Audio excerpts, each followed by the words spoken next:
What's up, everybody? It's your girl Sakina, and I'm back for another Beverly Hills review. So let's get straight into it. By the way, I am showing a little shoulder today. I'm usually in t-shirts, but I decided to spice it up a little bit, child. We are in this quarantine, and I'm trying to do something different outside of my norm. Anyway, let's get right into the review. So the episode continued from where it left off last week. The girls are still arguing about this whole situation with Dorit. So Dorit asked Kyle, like, what is it? Is this really the reason? Because it just seems like something else. And Kyle was like, no, I just really think that it's weird that you showed up in glam to work out. Like, what the fuck? That's the reason why I feel the way I do. So Sudden is like, hold on, wait, let me just interject here. I think for Kyle, the reason why she's feeling the way she feels is because of Dorit saying that she has a life. Erica even co-signs and says, yeah, it was a little sharp, so that could be the reason. Kyle then says that, this whole situation is a comedy show. Everybody is not really sharing their opinions on how they really feel about each other. So Garcella's like, hold on, wait. Now, flashback to your dinner party and everybody had to say their first impressions about people. Was your opinion about me genuine? Was it real? Let me find out you was being fake. And I'm like, yeah, you got a reason to feel the way you do, Garcelle. And maybe that's why Garcelle feels like if she was stranded on an island, Kyle would be the last person that she would want to be around, because that's what she said on Watch What Happens Live. And apparently her and Kyle have this beef, but really Garcelle wasn't really saying it trying to be shady. She was just saying that she doesn't really vibe with Kyle the most out of everybody. So when Kyle says this, everybody is looking like, okay, well, who is being dishonest? Who are you talking about? And Kyle doesn't want to give an answer. And I'm like, how can you put that out there and then not elaborate on what you mean by that? That's crazy. Rinna goes off into still in her stance of you not defending me, Kyle. And Kyle was like, how can you say that, bruh? I do defend you. And they did a flashback back in 2014 at a reunion where Kyle was defending Rinna, and Kim didn't feel like her sister was doing her part as, protecting her. And then they also do a flashback back in 2018 when Kyle had that Halloween party, and Rinna was saying that Kim giving back that bunny was cunty, and Kyle defended her sister. So I guess Kyle is just, it depends on how she feels at the time in the situation, and that ultimately depends on who she's going to defend at that time. But that's her sister at the same time, so I'm like, you really can't get too mad about her not defending you, because that's her sister. And that's what Teddy was saying too. Like, bro, that's her sister. Let's be real here. I guess the heat was getting way too hot for Kyle. So, she's crying this whole damn time. And she decides to get up and walk away. When she gets up, Teddy follows her to see if she's okay. And Dorit throws shade in her confessions, talking about, of course, Teddy will go and follow Kyle. That's just what they do. Really, I feel like, Dorit, you being salty. Just let it be. It's not like your ass got up and followed her. They friends. So let her go check up on her friend. That wasn't that deep to me. So they're like in this trailer. I guess Denise didn't want people in her house, so she rented out a trailer or some shit. I don't know if that's where production hides out. I don't fucking know. But they're in this trailer, and Kyle is like, oh my gosh, like, everybody's ganging up on me. And then Denise ass keep butting in like, shut the fuck up. You look like a ragamuffin. Fuck you. Here she go again with this damn ragamuffin shit. Like, Kyle, girl, are you gonna be able to stand on this at the reunion? Because you calling her all kind of ragamuffins, and that's really called for a raggedy bitch. You better be able to stand on that shit when it come down to it. And Denise is really over Kyle's shit. She's saying in her confessionals, Kyle always makes things about her, and she's really not feeling that. So after Kyle gets done doing her little crying or whatever, she leaves without saying bye to anybody. And I think that's fucked up. Like, don't come to my house and then don't give me the proper goodbye. You could have just said a general bye. You know what, y'all? I'm not really feeling it right now. Thank you for the invite. I'll see y'all later. But hell no, she just got the fuck on. And Erica in her confessional said that this is typical Kyle shit. She likes to stir up the pot or say what she wants to say and then wants to walk out. And yeah, that you can't do that. You can't say that everybody is fake and not being honest, and then not give an example of why you feel that way. So after she leaves, the girls stick around and talk at the table, and Dorit is like, look, this is Kyle's stance on it. She thinks that we're all fake ass bitches. And Teddy comes to her defense and is like, no, she does not feel that way. Really, y'all ganged up on her. And y'all should have just left her be. You know, she's crying. Y'all should have just let her cry it out. And y'all continue on with whatever conversation that y'all having. And everybody is like, no, bitch, we was not ganging up on her. Kyle is the one who getting bucked. So she needs to, you know, stand in that. And I agree. Like, Kyle is not the victim here. You know, she's just crying because she feels ganged up on. But you ignited the flame, sweetie. You won't let this damn workout glam shit be. So look, this is what you created and this is what it has become. So then Rinna was like, well, you know, they got into a little argument, her and Teddy, and she was like, I was really trying to help the situation. But I'm like, Rinna, were you really trying to help the situation, bitch? Because you was just like, well, bitch, you ain't defending me. I mean, I guess Kyle was like, I defend Rinna. I think that's what she said. Yeah, that's what she said. But I don't really necessarily think that Rinna was trying to help the situation. She just helped it get deeper and deeper into the mess. Speaking of Rinna, we get a scene with her and her daughters. They're designing a new clothing line. It looked like workout clothes, but they really didn't say what kind of clothes that it was. Anyway, they're doing a fashion line. Rinna feels like she has to oversee everything because the girls are still young and not ready.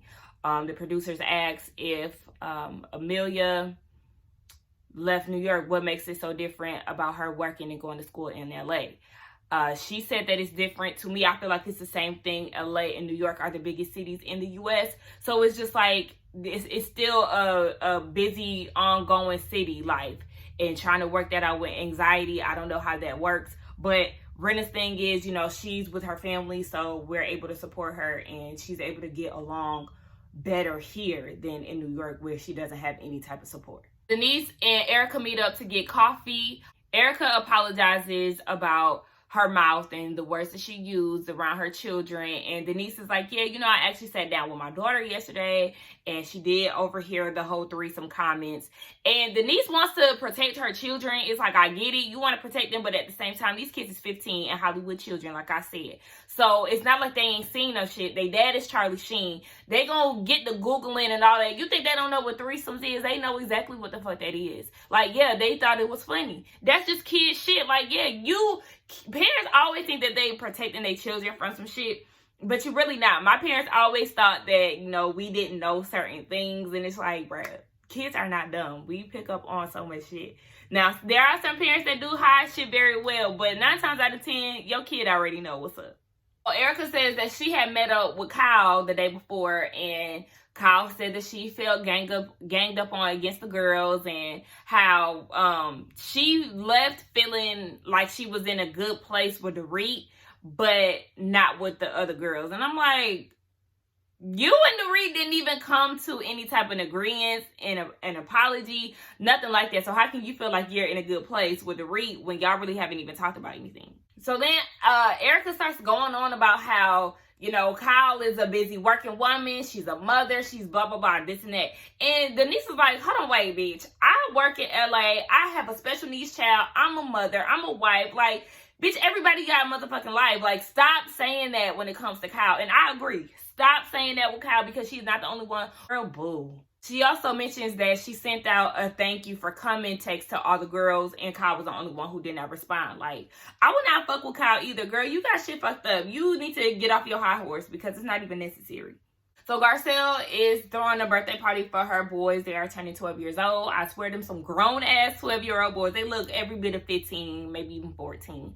But they have a party. She says, you know, being in Beverly Hills, you know, every party is very extravagant and all of this. And she's like, nah, my kids are okay with donuts, chips, and pop, okay? We don't need all that extra shit. They didn't even want a cake, child. They had donut towers as their cakes, which was cute. You know, if that's how they want to live their life, I like that. She talks about how, you know, the custody situation goes with her and her ex-husband. He was there.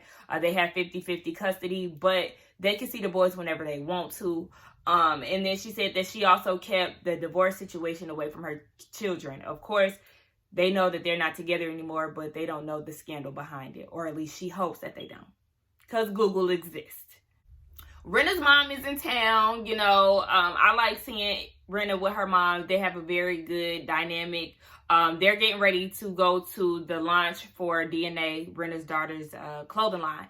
And before then, they're actually going to go to Erica's clubhouse in Hollywood. And after that, they'll go to the launch party and then dinner.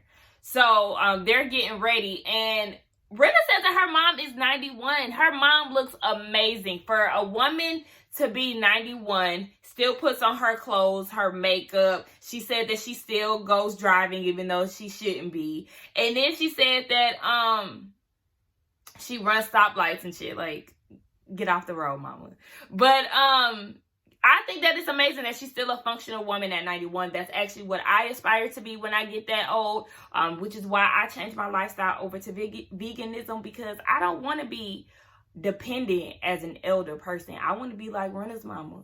So Erica is getting her clubhouse prepared for the girls to come over. I did notice that they actually have, Erica and Rinna have the same dress on. So when you get introduced to Erica in her scenes, her outfit is a blue dress with like the shoulder pads, and it's the same outfit that Rinna wears in her interviews, but Rinna's is hot pink. I thought that was funny. Dorit comes and her ponytail is down to the ground. It's real cute. Somebody said that Dorit dresses like a young black girl.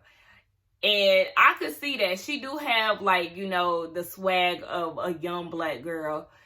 But, I don't necessarily think that she's trying to be like a biter, if that makes sense. I don't know. I don't get offended by her clothes. I think she looks cute a lot of the times.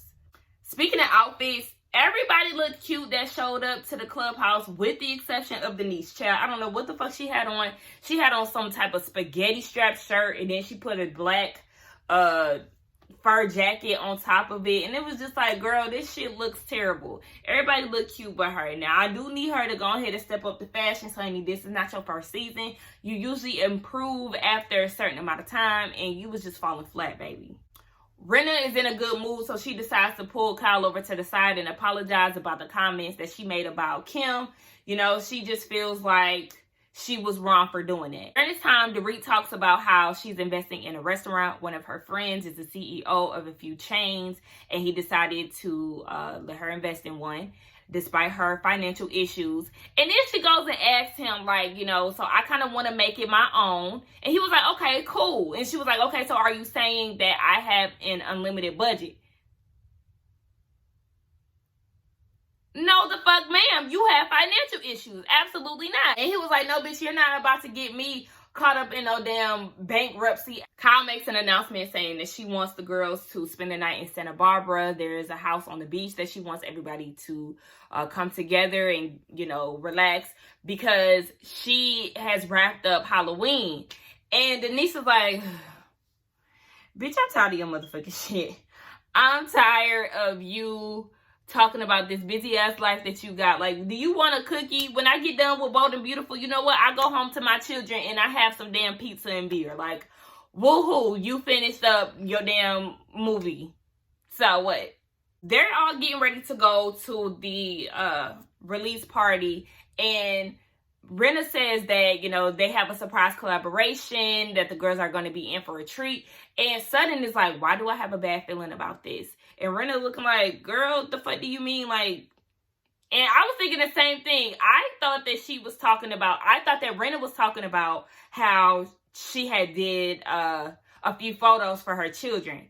And then I thought that Sutton was being shady in regards to the clothing line. Like, oh shit, I got a bad feeling that these clothes gonna be terrible. And I was about to get off in that ass, but we figure out what the problem was later. So when they get out of the van, once they arrive to the place, that's when Sutton tells Dorit, like, I just have a bad feeling about something. And Dorit is asking, like, what's up, girl? What's the problem? And she was like, you'll just see. So when they get there, they're inside talking to the girls, and then Rinna says, this is the collaboration that I was telling y'all about. Fat Jewish, he had collaborated with the girls to have some rosé here at their event. So Sutton is like, oh, okay. So the situation that Sutton thought she was getting into was with Rinna's makeup artist. Sutton and Rinna's makeup artist had a business venture together. The business is a success, but they have tension between each other. So Sutton was very nervous about that, but that wasn't even the case. Kyle and Denise are standing at the table together, and it's very awkward. So Kyle then decides to give some type of BS apology about why she left the party. And it really wasn't even an apology. Denise even peeped it too, like, girl, please, you giving me this half-ass apology. I don't even want to hear it. The girls leave and go off to dinner. And during that time, that's when Dorit brings up the whole makeup artist situation and how she said that I forgot what Sutton said. She said she was about to flip. And Dorit brings that up, and Lisa is like, hold on, wait, you was not about to flip at my daughter's event. Like, I don't know where you got that from, but don't get it twisted. And Sutton is like, I don't understand why Lisa is taking this stance with me. Like, my definition of flip out was not to vandalize the place and, tear shit up. I was just going to be upset, maybe cry and leave. And Lisa gets super defensive, because that's her kid, so she ain't got time for that. But it's like Dorit kind of started pushing Sutton a little bit, and it was pissing Sutton off. I didn't understand why Dorit was getting so buck about it. Like, girl, you don't know what her definition of flip out was, and then you trying to make it seem as if she was about to, like, fuck up the place, and she had aggression in her tone when she said it, and she really wasn't. She really just had more so apprehension over anything. And it was like, Dorit, you really hyped this shit up. It really wasn't even that big of a deal. At least to me, it wasn't. Of course, Sutton started crying, and I'm like, look, girl, these damn white woman tears that you keep doing, I'm not understanding why you crying about everything. But she starts crying, and she's just like, Dorit, shut the fuck up. I don't want to talk to you no more. Then she shades Dorit in her confessional, saying that, Dorit, you already got business issues, so you should understand. But at the same time, bitch, you need to mind your own business, literally. So Dorit tries to clear up the whole situation. Like, you know what? Let's just clear this up. I'm not trying to make it seem like she was being the bad guy. But Kyle was like, well, let's just switch gears. Let's not talk about this. And Dorit is like, no, I mean, you're the one who said that you feel like we're not being honest. So I want to be honest about the situation and address it and try to, create some type of peace. So then they asked Kyle, like, what did you mean by that? And Kyle was like, well, it has multiple meanings. Girl, what? Okay, well, tell us some damn examples, please. So before she can even do that, Denise bring up the motherfucking kids again. I'm like, girl, stop bringing up your kids. Can you please stop bringing up your kids? Like, Erica said that she's trying to paint this picture as this perfect mom. And I'm like, right. Like, why do you keep bringing up your kids? You know who you invited to your house. If you did not want your kids to see them, have your kids be in the house. They need to have walls separated if you trying to protect your kids from these damn women. Like, girl, shut up. So Kyle still don't want to elaborate about this goddamn fake bitches comment, but they finally pull it out of her, and she gives some examples as to what she means by it. So to her, the Dorit situation with her makeup and her workout, that was fake. She says Denise is being fake because her first season she didn't wear makeup, but now she wears makeup, and then she also had a diamond ice sculpture at her pizza party. Okay. She just feels like this is not the real you, Denise. You started to transform, and I really feel like you putting on for us and you're not really being yourself. I like to disagree with that. I feel like, everybody's first season pretty much, they kind of jump on board a little like a baby deer, if you will. They kind of got to find their footing and get with the times. Everybody's first season is not glamorized like Garcelle. Now, Garcelle, she did her thing. Erica Jane, she's been doing her thing. But everybody's first season is not like that. And Dorit even said, like, hold on, wait. Now, Teddy was not this glamorized person her first season, but look at her now. You know, she's sequenced out. She know how to dress and all of that. You feel like you want to pick and choose in this double standard. You said nothing about Teddy, but it's a problem when Denise does it. Make it make sense. So Denise is trying to explain herself like, hold on, wait a minute. But as she's doing that, Kyle keeps cutting her off. And it's pissing Denise off. Like, do you let anybody talk? You keep cutting me off. And Kyle was like, you know what? Yeah, I'm going to let you talk. Go ahead. Denise don't want to talk anymore. And I kind of hate when people do that. Like, you know, if you're complaining about me cutting you off, then why don't you want to, like, don't you want to get out what you want to say? But at the same time, I get her frustration. Like, damn, bitch, you exhausted me at this point. I don't even want to talk about it anymore. So I get it. But Denise is going hard at Kyle. You already know, like, they can't stand each other, as you can already see. Kyle is calling her a ragamuffin. Denise is over her trying to talk down to people and think that she better than people and that she got multiple jobs as if other people don't. So they don't see it for each other, as you already know. So then it gets real awkward. And Rinna was like, you know what? I'm going to just take Louise home. Like, y'all hoes is cutting up. So Louise gives her 2 cents and she was like, you know what? Y'all going to look back at this and realize how silly it was. And, you know, it'll be what it is. Her mom kind of breaks up the scene a little bit, you know, do a little comic relief for them. And that's where it ends. So my thoughts on this episode, I really think that Kyle is doing too much. Like, girl, stop playing the victim. I hate a victim more than anything. So it's like, stop playing the victim. Own up to your shit. Own it.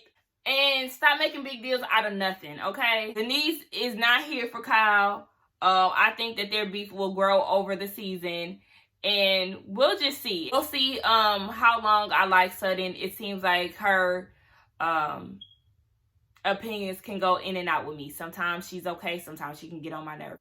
But that's it, guys. That is the end of my review. I do want to thank you for coming back. Please, please, please don't forget to like, comment, and subscribe to my channel. And I will see y'all in the next one. Bye.